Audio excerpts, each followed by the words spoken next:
Okay, thank you for joining us for this week's installment of the California Dreams Technical Series.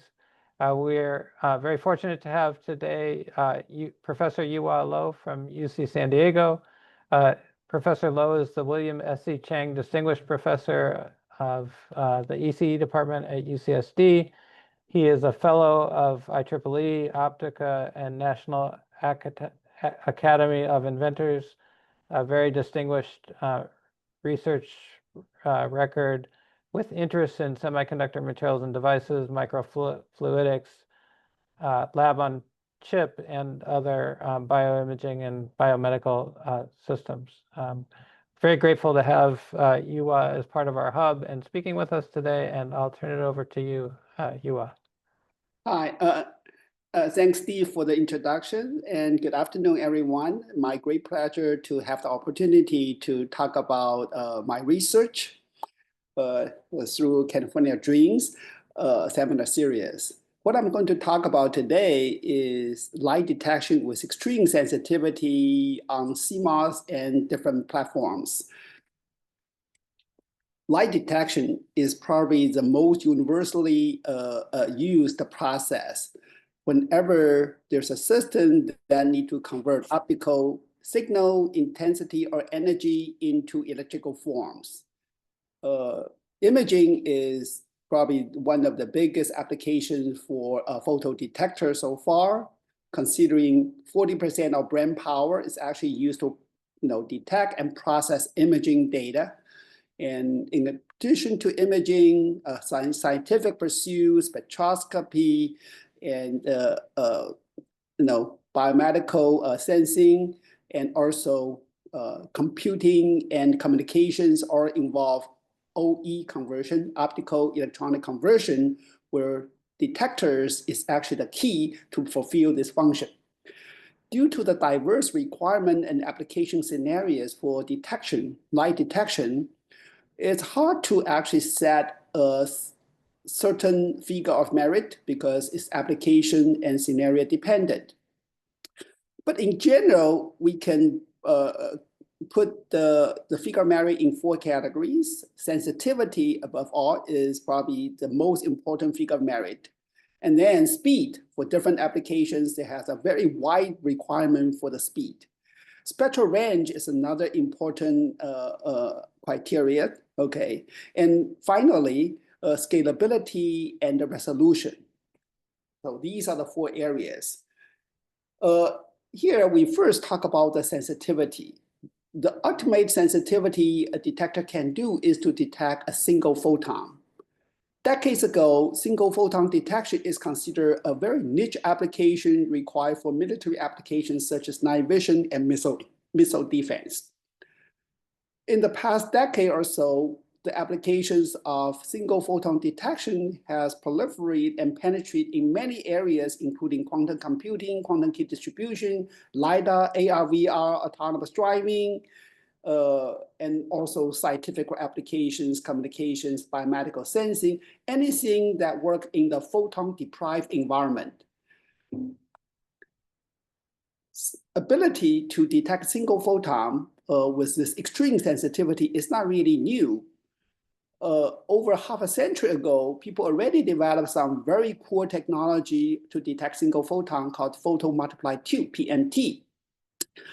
From the day people understand the photoelectric effect discovered by Albert Einstein, people can make a photocapsule to turn light into electrons, and then this electron can go through a series of electric plates with a very high bias to create amplification illustrated in the figure here.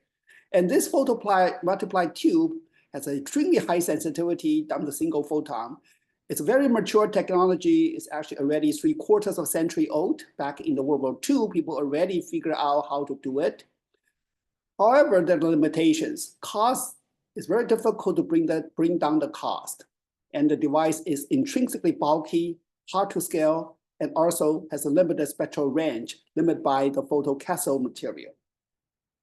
More recently, people look into superconductor as a single photon detector, creating a device made of a superconducting nanowire structure. Using the property that a Cooper pair of superconductor has a very low ground state energy, the binding energy, down to the sub-MeV range.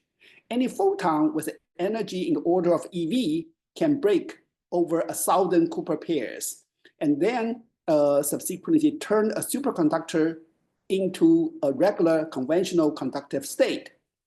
The sudden increase in resistance will cause a change of the signal, and therefore through an inductive circuit, and you can detect a signal due to single photon that breaks thousands of Cooper pairs.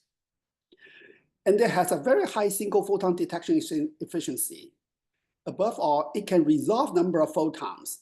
In other words, the output signal can proportion linearly to the input number of photons at a given time scale, time interval. It's very high speed and also very low timing jitter, giving rise to a very high sensitivity and resolution. And also, in principle, cover a very broad range from X-ray, deep UV, all the way to far infrared. Despite all the advantage, they do have some limitations. Obviously, the cost is very high, and it requires complicated setup, hard to scale, and the power consumption mostly used for cooling make it unattractive in many applications. That brings to today's key topic area, that semiconductor-based single photon detection, which we call the single photon avalanche detector. Avalanche process has been discovered and utilized very broadly for many, many decades in semiconductor industry. The avalanche process will create a very high gain after receiving a single photon. Then one thing for the single photon detector, different than the regular photon detector, is we bias the semiconductor PN junction above its DC breakdown voltage. In other words, the gain can be in definition infinity. If we don't have any input, the output is 0. When the input is 1, because one photon hit the device, the gain due to the infinity the current can go up and pick up indefinitely. No. So we can detect a single photon, but at expense of the device other characteristic, because we need to quench the device. Otherwise, basically the device will be damaged going through the thermal runaway or into some kind of saturation. Okay, so it's a quenching part that causes a lot of issues, not issues, but need additional elements around the detector. Now, after you quench the output, you have to restore the device back to the original state so that device is ready to detect the next photon. Given that process, the single photon semiconductor single photon detector has a limited operation frequency due to the resetting, quenching and resetting process. And also it has a high dark counts and after pulsing, since it tends to operate at a much higher temperature than a superconductor. Therefore, thermal generation and also after pulsing can harm the device performance. And also, but they have obvious advantage, basically swap, power, size, weight, scalability, volume manufacturing, and cost. They are the advantage. Okay, so now let's actually focus on the semiconductor part, because eventually semiconductor device will be the better choice for a broad applications for different systems, particularly commercial systems. We talk about the quenching and restoring or resetting circuit. There are 3 ways. One is called passive quenching. The idea is very simple. I put a series resistor, and therefore, when you have a high current and the voltage actually shift from the detector back to the resistor, and therefore we see the reduction in the gain of the PN junction because it's very sensitive to the bias voltage across the PN junction. But then the problem is actually to restore the device, the time is limited by the RC constant. To quench a device, typically you need about hundreds of kilo ohms resistor down to mega ohms resistor, up to mega ohms resistor. So you can imagine the RC time constant is very slow. And then we can, of course, using passive quenching and active resetting. Okay, using this active circuit to bring the device back to its active state to be ready to detect the next photon. And then we could have active quenching and active resetting. Then the device can operate at high speed very nicely, but you can see the complexity of the circuit together with the detector. And here, every single detector, you need the circuit that basically control its quenching and resetting process. Imagine if you have an array, and then most of the power and area will be taken by the quenching resetting circuit if you use the active quenching, active resetting approach. Okay, so the field factor is going to be low, the resolution, spatial resolution is also going to be limited. What we try to do here is to do, can we create an innovative design to have the device self-quench and self-recovery, okay, without any of the circuit. The first attempt is actually using a bandgap engineering approach. Here it shows that we divide the device into 3 parts: light absorption, GaN region, we call multiplication, and the third part is called transient carrier transport barrier. I will explain on the right, figure on the right. Here, you look at the area circled by this red circle, we create a bandgap offset, in this case, valence band offset between different materials. Okay, now, when the photon is detected, it generates a lot of electron hole pairs. The hole in this configuration will move to the left and eventually tentatively accumulate it at the hetero interface between the 2 materials with different valence band. The band offset causes the tentative accumulation of the holes, as if we are charging up the capacitor. And therefore, you will notice that the voltage drops in the PN junction, the multiplication region, is tentatively reduced, thus resulting in a lower gain and therefore quenching the output current pulse. Then through thermal excitation, the carrier gradually will jump over this conduction band or valence band offset and eventually leave this actual area. When that happens, the device is restored, we call self-recovery. And we tried the first idea using indium phosphide, indium aluminum arsenide heterojunction that have a band offset, valence band offset 123 millivolt, okay, milli-EV. And we find, and then we measure the gain versus the bias voltage of this device. And we find the one problem is the gain eventually saturates at about 1500. This is high gain, but not sufficient to detect single photon. To detect single photon, later on you will see it takes a gain about in the order of 10 to 100,000. So this gain is order of magnitude too low to detect a single photon, even though it's pretty high gain in both applications. So what we do here is we reduce the feedback mechanism and reducing the magnitude between the valence band offset using indium phosphide and indium gallium arsenic phosphide. By adjusting the compositions of quaternary to about 1.1 micron equivalent wave band gap, and then we have 80 milli-EV of valence band offset. Now you could see that a series of pulses, each pulse corresponds to the detection of a single photon impinging upon the detector. And how we measure the single photon response is using the circuit we call correlation measurement. And here you will see the horizontal axis is a time delay between the input pulse and also the detect pulse. And you will see that when they are synchronized, we see a very large number of count. But you also see a non-zero background, which are attributed to the dot count, which happen randomly at any time, uncorrelated to the input laser pulse. And here shows if we cool the device to 140 degree K, the single photon detection efficiency can be as much as 20% in continuous bias operation without gating. But then we find that the detection efficiency starts to drop as we increase the photon arrival rate. For example, at 1 megahertz, which means 1 million photons hit the device per second. And the single photon detection rate dropped to less than half, to maybe 7 to 8%, okay? And the reason is that the device at this low temperature takes a long time to recover, even though it's self-recovering, but it's too long, okay?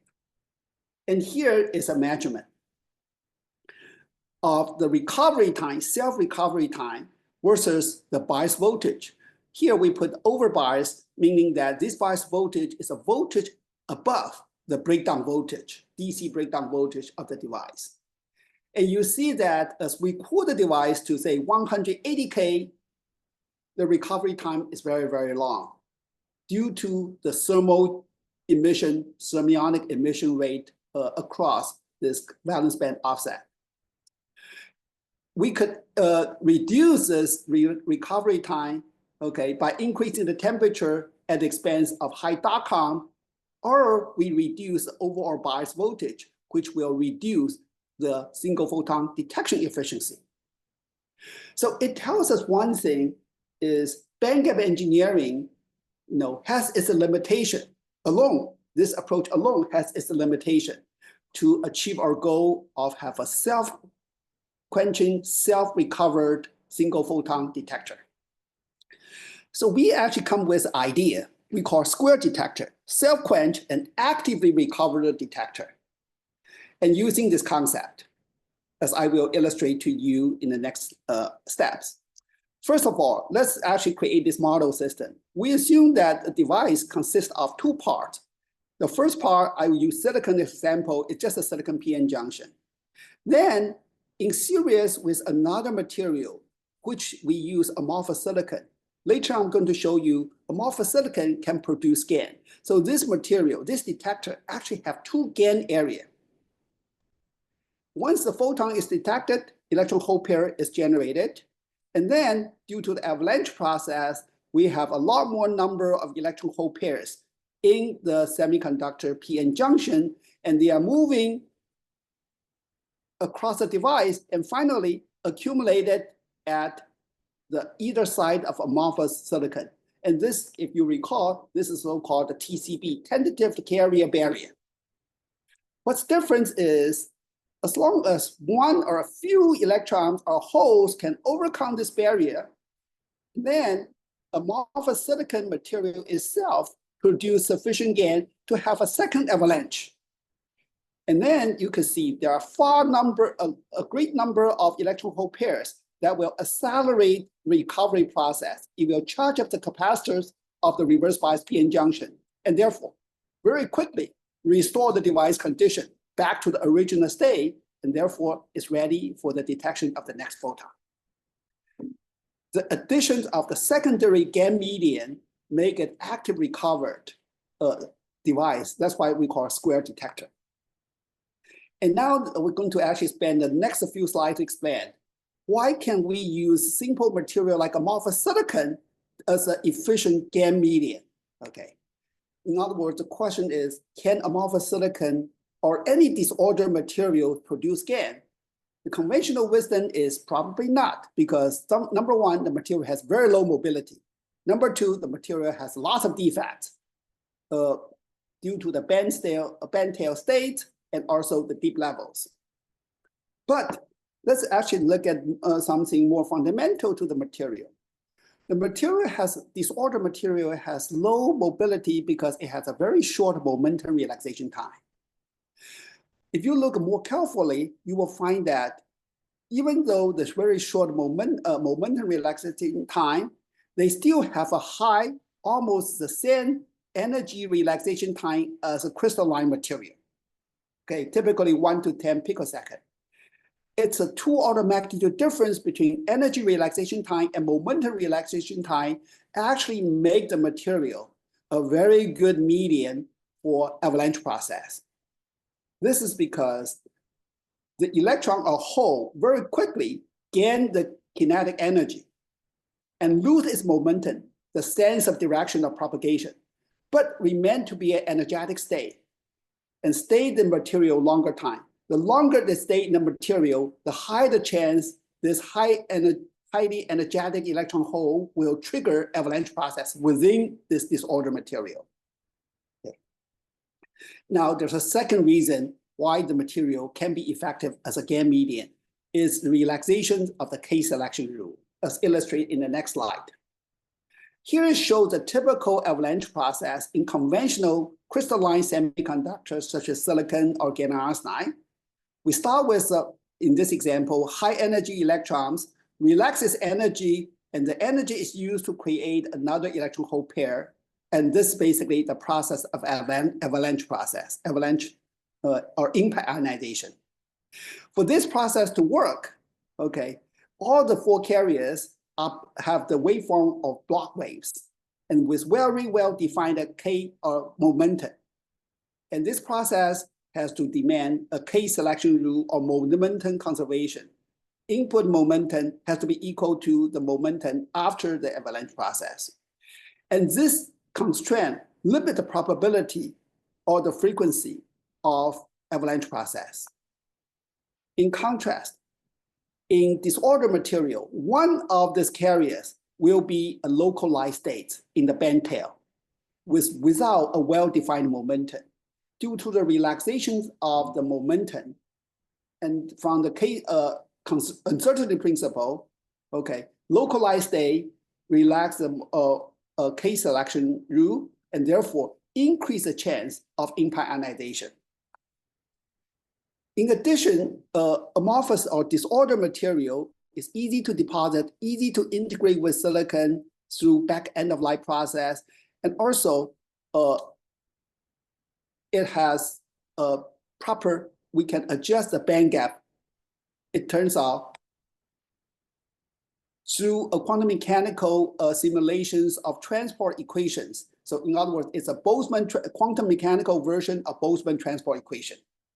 And you will find that, okay, for amorphous material, disorder material, when the carrier has a kinetic energy about 3 eV, it will have a very high electron multiplication rate or hole initiated multiplication rate, okay? And we also know that typically the material will need to have roughly about the 1.5 to 2 eV a band gap. In other words, the 3 eV is going to be about the 1.5 to twice of the band gap. And therefore, we need to choose amorphous material with a band gap around the maybe 1.5 to 2 eV, and amorphous silicon falls in that range. As a matter of fact, we find that we need to actually add a few percent of carbon doping, 5% of carbon doping, as shown in this TEN, with showing an interface between single crystal silicon and amorphous silicon with 5.9% of carbon doping, and we could actually obtain sufficient gain in the amorphous silicon material. Now the next thing is, how do we integrate this structure, amorphous silicon, to the commodity CMOS through foundry? And here show the overall structure of a foundry process. First of all, we build a silicon detector using this isolated P well with a deep N well. Okay, they separate by this, we call STI, shallow trench region. Okay, to improve the interface between the P well and the shallow trench, we actually do implantation, N- implantation to isolate this oxide and semiconductor interface to maintain a typical PN junction. As a result, most of GaN will happen between the isolated P well and the deep N well in this bottom region, as opposed to have an early breakdown. The second thing is to integrate amorphous silicon. Okay, we do it at the top layer of metal 6, okay, by etching away the protection layer of oxide and nitride and putting down typically 60 to 100 nanometer of amorphous silicon layers, and eventually we patent it. As a result, the final device will have a silicon PN junction next to amorphous silicon secondary GaN medium. And here is actually the finished device. On the left, you see that we focus the image onto the silicon PN junction, have this octagon pattern. Okay, if we move the focus to the top layer of the metal, and this is how the amorphous silicon is patterned in the back end of line integration process. And here shows when we actually do that in an array, and we have this overall pattern. And this is actually shows how the device is finished.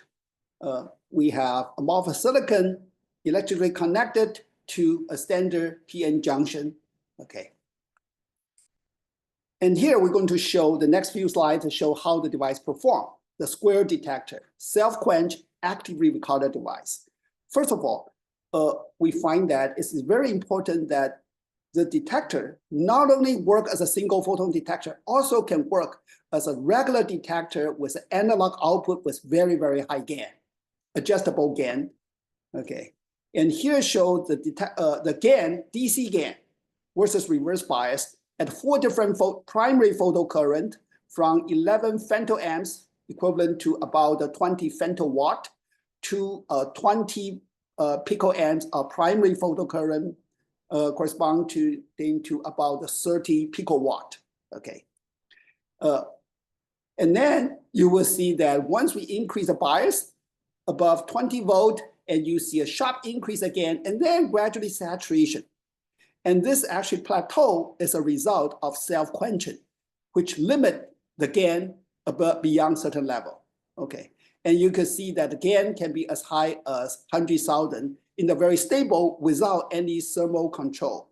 Very different than the typical APD. At this bias, you need to control the temperature. In this case, you can run it because the device is self-regulated. You can also measure the gain versus actually the photon density. Here we call photon arrival rate. 10 to the 5th to 10 to the 8th represent 100,000 to 100 million photons per second hitting the device under different bias. Now, if we actually want to measure the single photon response, we can use extremely simple setup. The device is completely self-sufficient. All you need is a bias circuit. Connect device directly to the oscilloscope. No amplifier, no other circuit is needed.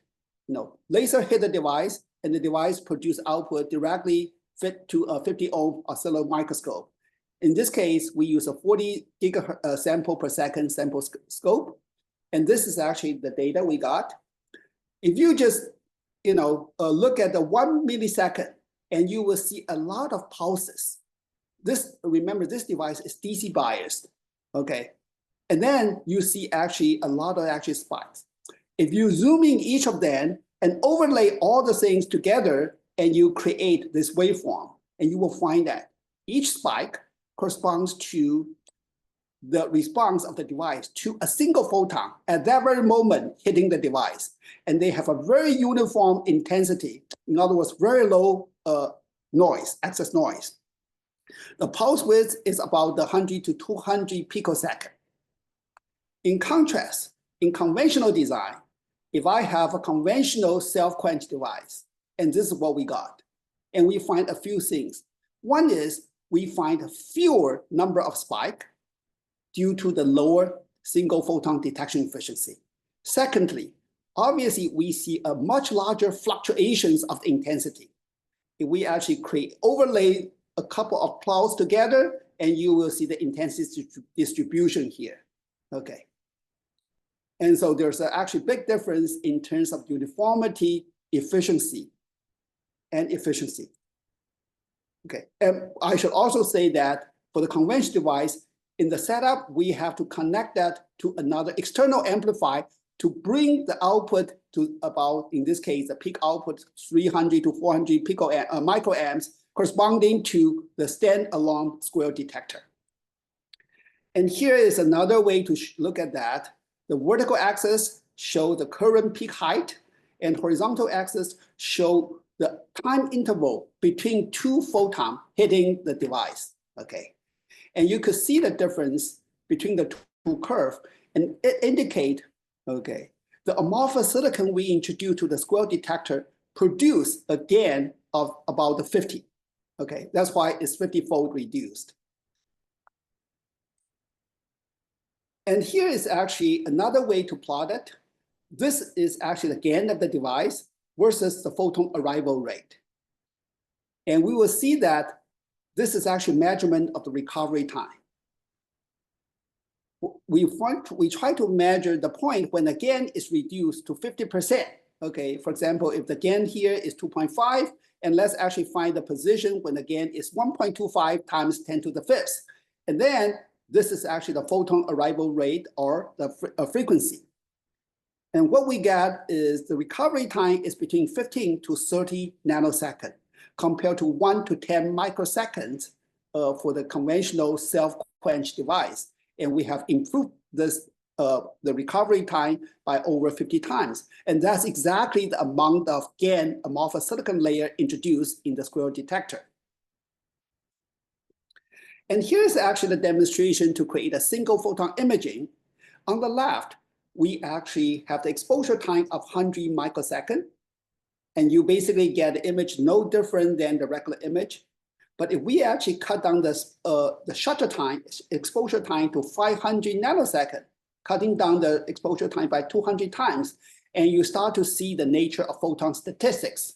Okay, you basically see, obviously, the photon is quantized. Some area didn't have a chance to be hit by the photon. So once the device demonstrates, the next thing is how do we make the lab to fab transition? Our transition partner is power semiconductor. The first thing, we need to develop a SPICE model and also develop a PDK. On the right is actually the device model, which I will show in the next slide. Importantly, we need to include all kinds of photon statistic and which we call noise. These are all due to the quantum nature of light and electron, like photon and electron. So first of all, we have input light, power, whatever, picowatt, femtowatt, and so on. Okay, and then we're going to go through a couple of pseudo-random generation process. We basically randomize the photon arrival time. Okay, no, photons are not bunched. They arrive at random time, follow certain distribution function. Number of photons hitting the device at any moment. And also importantly, the spatial variation of photon hitting the device. If the device is actually 20 micron in diameter, the two photons hitting right next to each other, separated by only 1 micron, will give a different response than two photons hitting the device at the same time, but separated by 10 micron. So spatial variation is another factor we take into account in the model. Okay, and of course, all the things have to be integrated because not all the random parameters are independent. Some are correlated. And this is actually the device model. We wouldn't have the time to describe. Okay, and now we put everything in SPICE, and we could actually simulate. Here we see the characteristic of two different devices. One we call small device, the upper row, and the bottom part is the simulations of the large device. The red one, the red curve represent the photon arrival at over a period of 1 microsecond. And you will see 3 height. That means at a given time interval resolution, we have either 1, 2, or sometimes even 3 photons hitting the device. Okay. Now, the green part shows that this is the output photocurrent from the self-quenched actively recovered SWIR detector. The good news is every time the photon hit, we will see a response. The single photon detection efficiency close to 100%. The not so good thing is the output current pulse are not correlated to the input photon number. So the detector is not photon number resolving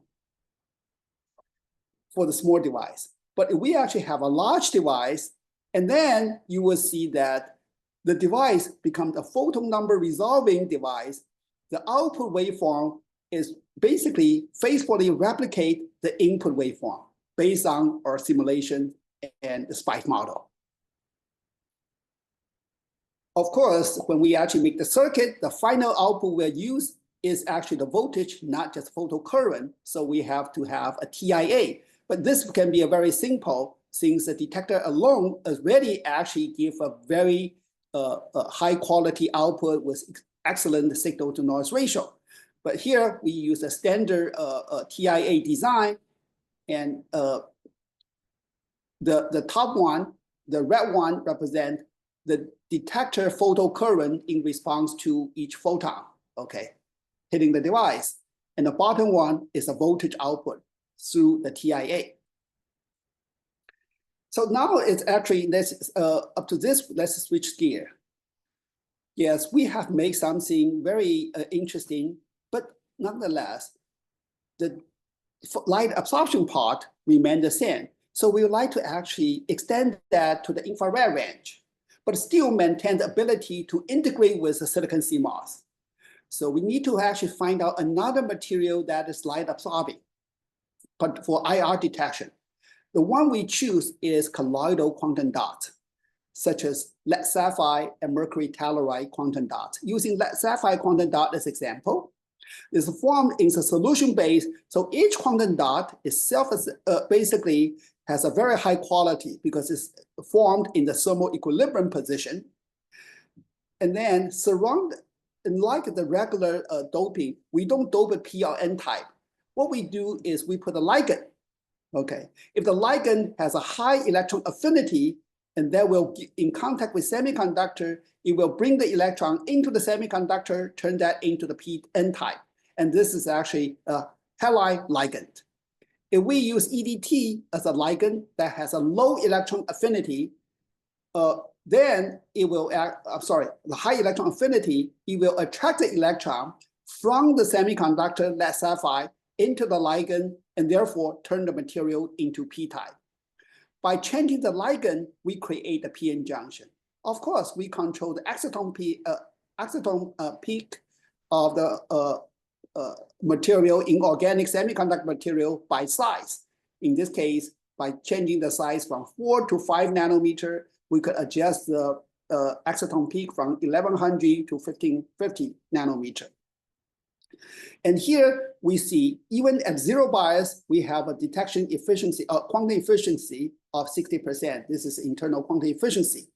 And here we see a series of curves.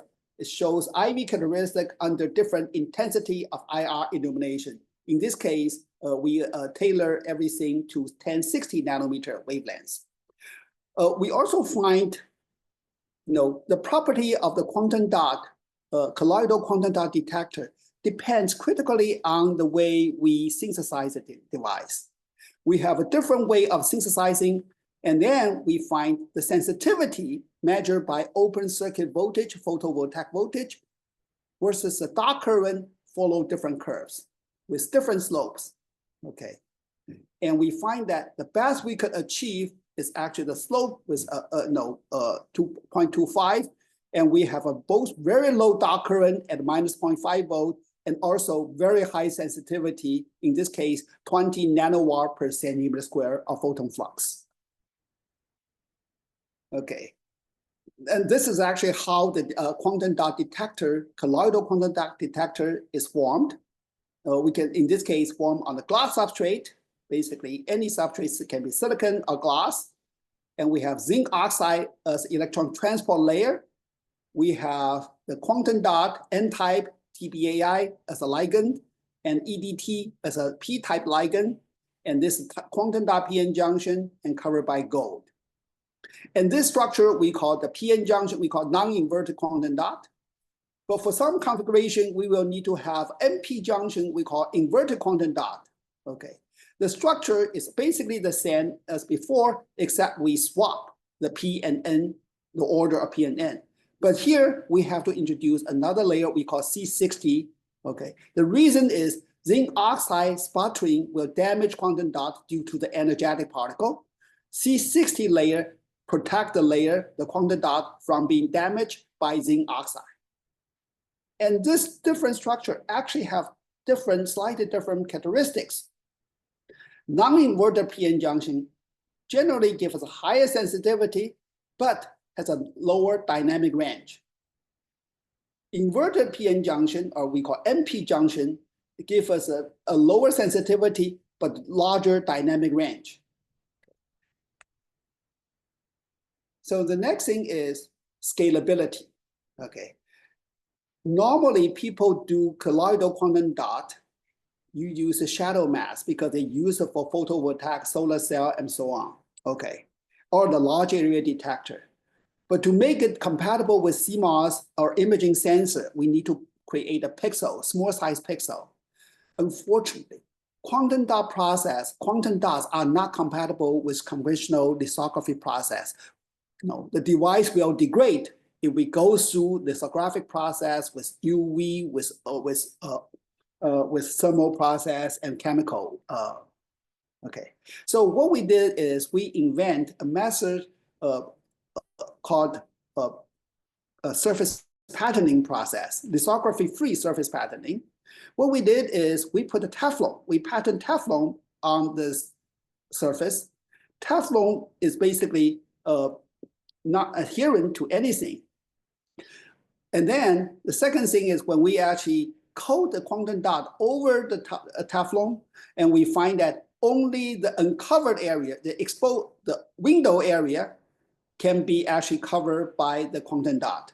And here you can see all the dark area, the black, because they are covered by quantum dot. Okay, and so all the light get absorbed.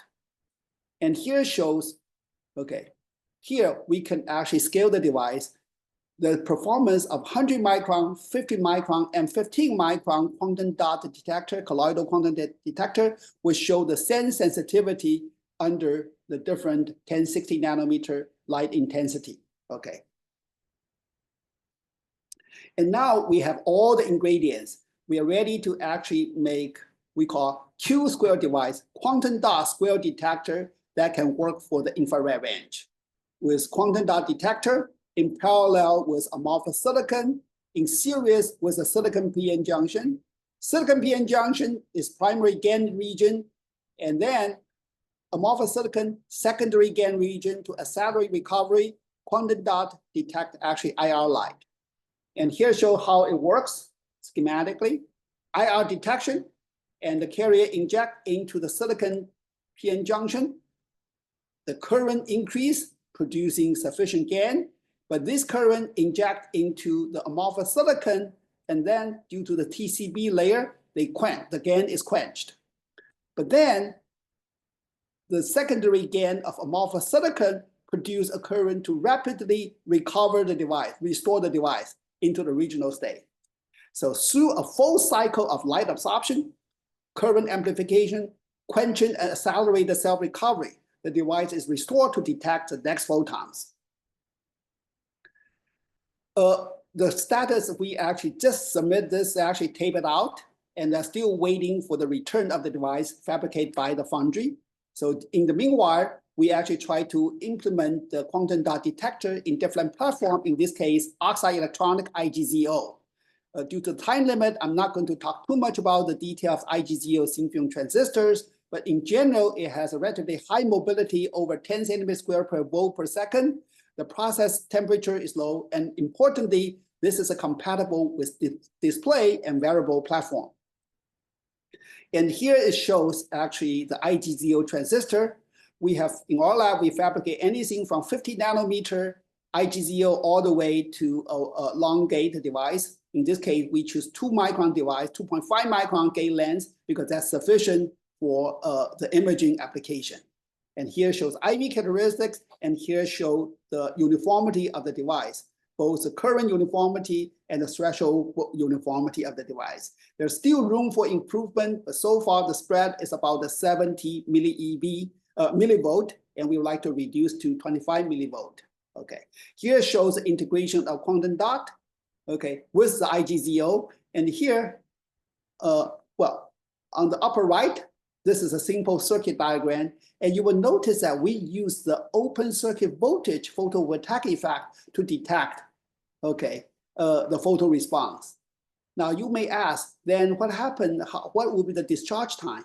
It's actually time is limited by the intrinsic minority carrier line of the quantum dot detector, which we have categorized and figure out how to control. The lower left figure shows the photo response of the transistor under different light illumination, okay? And then the lower right shows the characteristics of output transistor current versus the IR photon flux hitting the quantum dot area. We can see that we can adjust the slope of the response by adjusting the gate bias, okay? And the output current is related to input IR light intensity based on the power with a power of alpha, which can be adjusted between 1 and 0.5 to find the dynamic range and also the find the balance between dynamic range and sensitivity. Another thing is how about the response? For imaging, we want to make sure that the response can be greater than megahertz. That will be sufficient. So first of all, we test response of the TFT, and we get a flat response up to megahertz. And then we test a quantum dot detector response. We get a response over a megahertz, and it reflect, basically show a flat curve under different bias condition. Now, this is an integrated structure, and we also measure the response, which is also under different gate bias and different intensity. We also have a flat response over megahertz. That gives us a high frame rate imaging sensor. And this is actually the 10,000 imager pixel, and you will see that we divide into small regions. That's basically to control the stress of the material. Okay, and here give an idea of the pixelated uniformity of this imager. The final slide is we are in the process of actually developing the PTK and also to have the circuit, the readout circuit actually, and also the whole pixel. Okay, and here it shows the SPY simulation based on the device model of the quantum dot detector and also the thin film transistor detector. And we get a very nice linear, in this case, log linear response between the output voltage and input the light intensity, IR intensity over a range of 5 order magnitude in dynamic range. And I will stop here because it's already 12:50, maybe for 10 minutes for questions.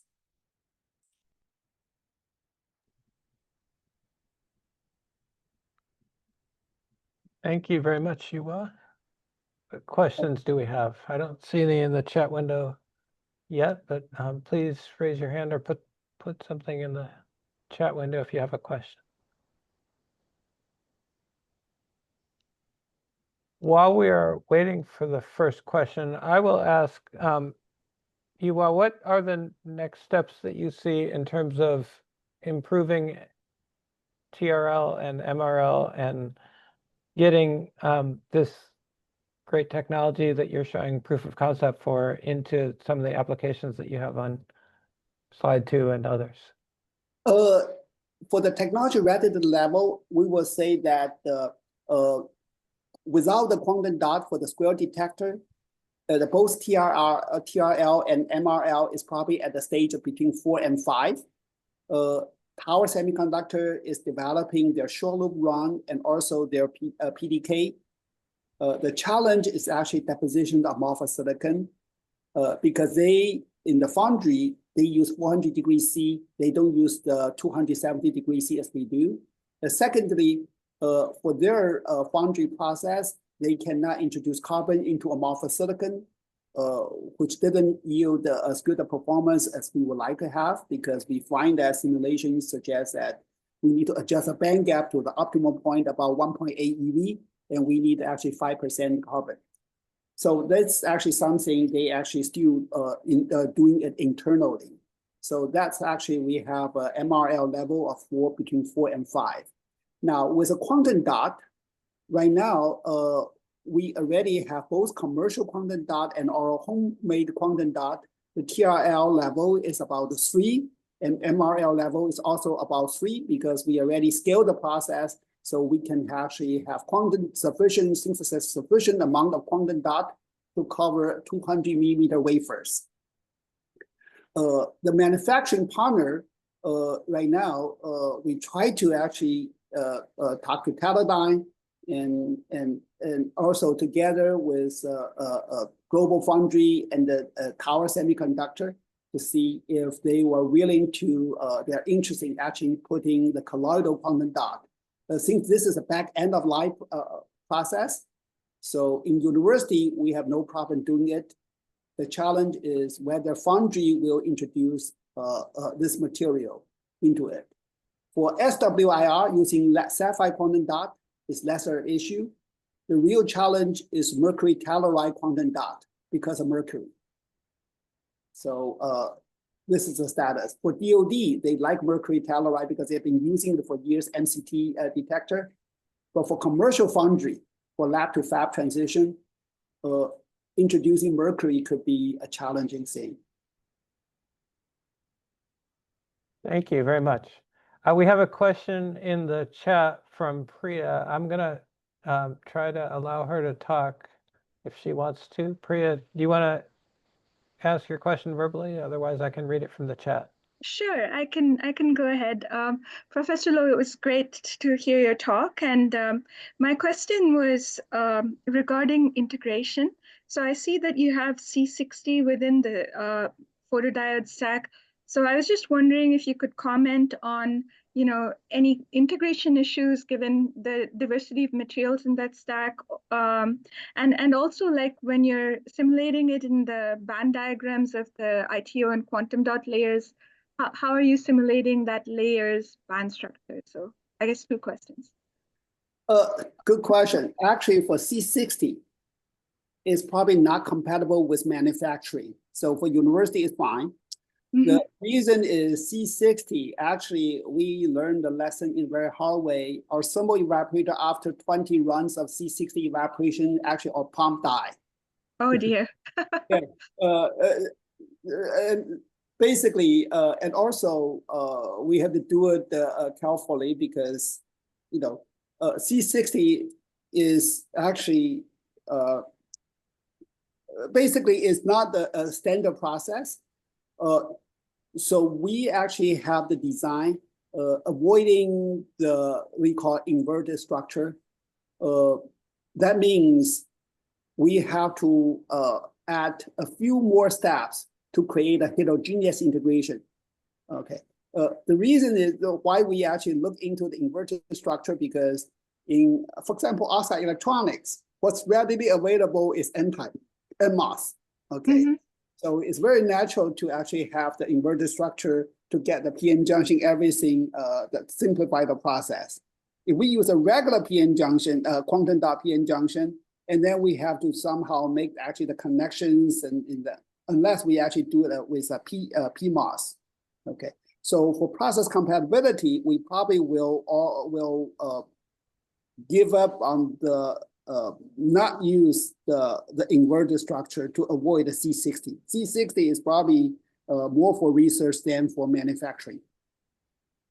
Okay, thank you. Yeah. And to your second part of the question about the simulation, everything, we actually have done extensive simulations, both quantum mechanical and semi-empirical.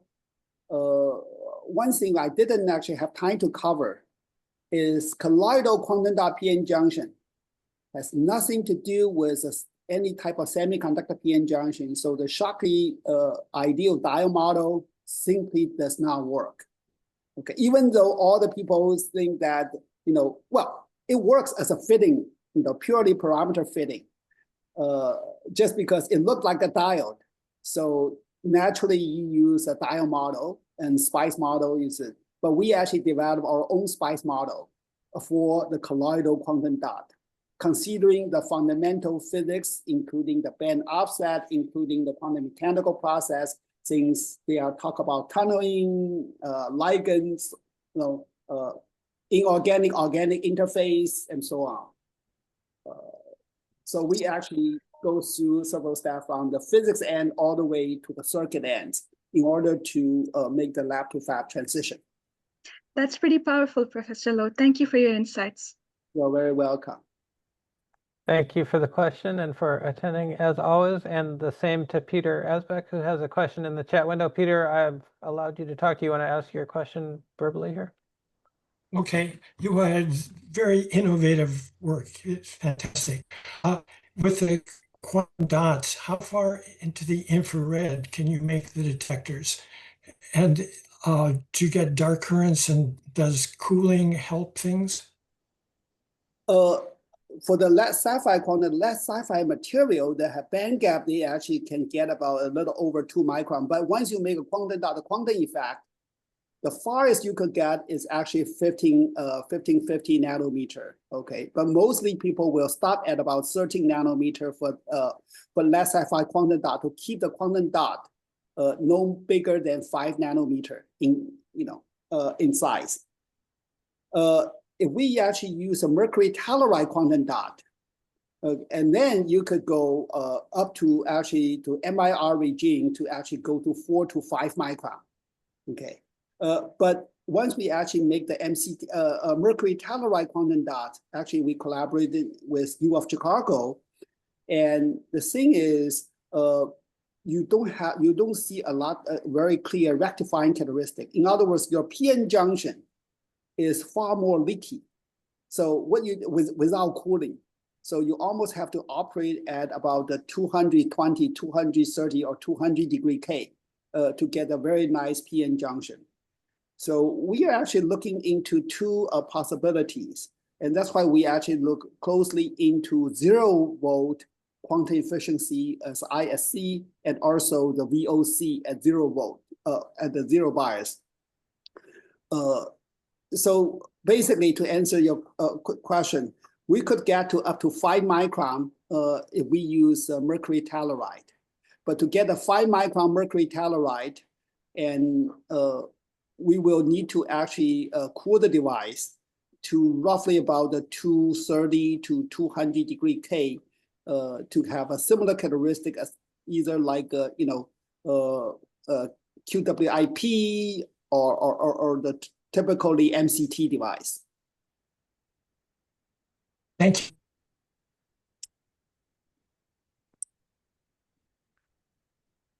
We're at the top of the hour, so let's thank our speaker one more time. I guess we can't hear any applause, and I don't know if there's a virtual mechanism. Oh, there's two